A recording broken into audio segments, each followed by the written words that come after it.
রাজি না হলে এরপর কিন্তু অন্য স্টেপ আছে। আমরা কিন্তু খুব ঝামেলা প্রিয় সংগঠন, প্রথমে খুব শান্তিপ্রিয়, তারপরে খুব ঝামেলা প্রিয় সংগঠন। তাই ঝামেলা পর্যন্ত এগোতে দেবেন না, আপনাদের উপর আমাদের এই বিশ্বাস আছে। আর আমরা ওই চিঠি দিয়ে সই করাতে আসিনি, আমরা বলতে এসেছি মিনিংফুল, মানে বাংলা সিনেমার শো বাড়াতে হবে, অন্য কোনো ব্যাপার নেই। আমরা ফল চাই, মিনিংফুল রেজাল্ট চাই, যে হল বাংলা সিনেমাকে বেশি দিতে হবে। না হলে কি হবে বা কিভাবে প্রতিবাদ হবে সেটা আগামীতে বোঝা যাবে। কথা হলো, বললো এর গুরুত্ব সহকারে দেখা হচ্ছে, লাদিয়া মহাশয় কতটা গুরুত্ব সহকারে দেখবেন সেটা আমরা দেখব। যেরকম আমরা যখন শহীদ ক্ষুদিরামের বংশধর নিয়েদের বলি, তার মানে কি আমরা বোম মারবো? তা না। সেই চেতনা, অন্যায়ের বিরুদ্ধে রুখে দাঁড়ানোর চেতনা আমাদের যেরকম আছে, তেমনি 65-তে যে বাঙালি রুখে দাঁড়িয়েছিল, ঐতিহাসিক সত্য, সেই রক্তই আমাদের ধমনীতে বইছে। এটা লাডিয়া খাডিয়া সকলকে আমরা একটু মনে করিয়ে দিতে চাই।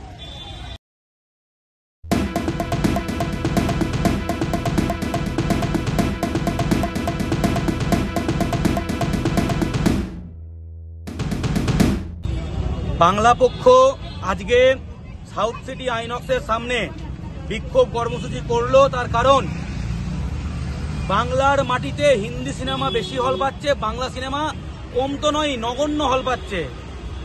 যেখানে একটা হিন্দি সিনেমা হাউসফুল 5 9টা হল পেয়েছে, তাহলে 9টা হল লোকজন বলে যে ভালো সিনেমা হলে হল তো পাবেই। হাউসফুল কি অস্কার পাওয়ার মতো সিনেমা? লন্ডনে দেখানো হচ্ছে, নিউ ইয়র্কে দেখানো হচ্ছে, বিশাল ফাটাফাটি সিনেমা, সেই জন্য 9টা সিনেমা হল দেওয়া হয়েছে না? শুধুমাত্র একমাত্র ক্রাইটেরিয়া হিন্দি সিনেমা, বলিউডের সিনেমা, মুম্বাইয়ের সিনেমা বলে বেশি হল দেওয়া হয়েছে। একমাত্র যোগ্যতা হলো হিন্দি সিনেমা, হিন্দি সাম্রাজ্যবাদের দখলে ভারত, আর হিন্দি সিনেমা সেই জন্য 8টা 9টা হল পেয়ে শো পেয়েছে একটা আইনক্সে। অন্যদিকে যত ভালোই সিনেমা হোক, রাস যেটা বাঙালির গল্প বলবে, বাঙালির শিকড়ের গল্প বলবে, নস্টালজিয়ার গল্প বলবে, শুধু রাস না, বিভিন্ন সময় দেখেছি, এমনকি দেবের খাদান, তার আগে পাঠান সিনেমার সময় অন্যান্য বাংলা সিনেমা সব সময় হল থেকে নামিয়ে দেওয়া হয় বা কম শো দেওয়া হয়। রাস পেয়েছে একটা শো, তাও ঠিক সময়ে নয়। আর আইনক্সে হাউসফুল 5 পেয়েছে 8টা থেকে 9টা 10টা করে শো। এর প্রতিবাদেই আমরা ডেপুটেশন দিলাম লাদিয়ার অফিসে। মিস্টার লাদিয়া, উনি ববি হাকিমের কথায় বাঙালির থেকেও বেশি বাঙালি। সেই লাদিয়ার অফিসে আমরা ডেপুটেশন দিলাম।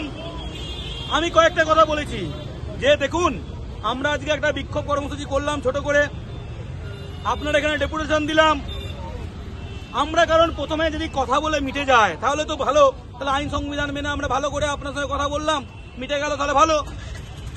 এটা হচ্ছে প্রথম স্টেপ। যদি এতে সকলে মিলে রাজি হয়ে যায় ভালো, কিন্তু রাজি না হলে এরপর কিন্তু অন্য স্টেপ আছে।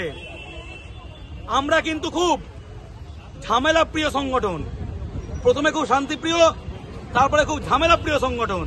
তাই ঝামেলা পর্যন্ত এগোতে দেবেন না, আপনাদের উপর আমাদের এই বিশ্বাস আছে। আর আমরা ওই চিঠি দিয়ে সই করাতে আসিনি, আমরা বলতে এসেছি মিনিংফুল, মানে বাংলা সিনেমার শো বাড়াতে হবে, অন্য কোনো ব্যাপার নেই। আমরা ফল চাই, মিনিংফুল রেজাল্ট চাই, যে হল বাংলা সিনেমাকে বেশি দিতে হবে। না হলে কি হবে বা কিভাবে প্রতিবাদ হবে সেটা আগামীতে বোঝা যাবে। কথা হলো, বললো এর গুরুত্ব সহকারে দেখা হচ্ছে, লাদিয়া মহাশয় কতটা গুরুত্ব সহকারে দেখবেন সেটা আমরা দেখব। তারপর বিবেচনা হবে। আমি এবং বাংলা পক্ষ সাধারণ সম্পাদক অধ্যাপক গর্গ চট্টোপাধ্যায় গেছিলাম, ডেপুটেশন দিলাম, এবং এরপর বাংলা পক্ষ এটা নিয়ে সবসময় প্রতিবাদ করে। খাদান সিনেমা সময় প্রতিবাদ করেছিল, আর ওই ওদের পাঠান নাকি পাঠা সিনেমা বেরোনোর সময় প্রতিবাদ করেছিল। তাই লড়াই চলছে বাংলা সিনেমা স্বার্থে, বাঙালির স্বার্থে, বাঙালি সংস্কৃতির স্বার্থে। জয় বাংলা। 1965 সালে তামিলনাড়ুতে হিন্দি বিরোধী আন্দোলন হয়েছিল, সে বিখ্যাত। তখনকার আমি কিছু খবরের কাগজের কাটিং পড়ছিলাম, বাংলা খবরের কাগজের কাটিং, 65 সাল, যে হিন্দি সিনেমা চালাচ্ছে যে হলে, যে হলে, শেষে হলে বাঙালিরা গিয়ে আক্রমণ করছে, আগুন জ্বালিয়ে দিচ্ছে। এটা আমরা আমি খবরের কাগজে পড়লাম, ঐতিহাসিক। 65 সালে যারা ছিলেন এই আত্মসম্মানযুক্ত বাঙালিরা, এই শিরদাঁড়াযুক্ত বাঙালিরা, ঠিক আছে, তাদের উত্তর পুরুষ আজও বেঁচে আছে, তাদের উত্তরাধিকার আমাদের কাছে, ব্যাটন এখন আমাদের হাতে। আমরা আইন সংবিধানে বিশ্বাসী, কিন্তু যেরকম আমরা যখন শহীদ ক্ষুদিরামের বংশধর নিজেদের বলি, তার মানে কি আমরা বোম মারবো? তা না। সেই চেতনা, অন্যায়ের বিরুদ্ধে রুখে দাঁড়ানোর চেতনা আমাদের যেরকম আছে, তেমনি 65-তে যে বাঙালি রুখে দাঁড়িয়েছিল, ঐতিহাসিক সত্য, সেই রক্তই আমাদের ধমনীতে বইছে। এটা লাডিয়া ফাডিয়া সকলকে আমরা একটু মনে করিয়ে দিতে চাই। আপনারা দেখছেন আওয়াজ, রোজকারের হক কথা। ফর মোর আপডেটস অ্যাবাউট আওয়াজ, please subscribe our YouTube channel.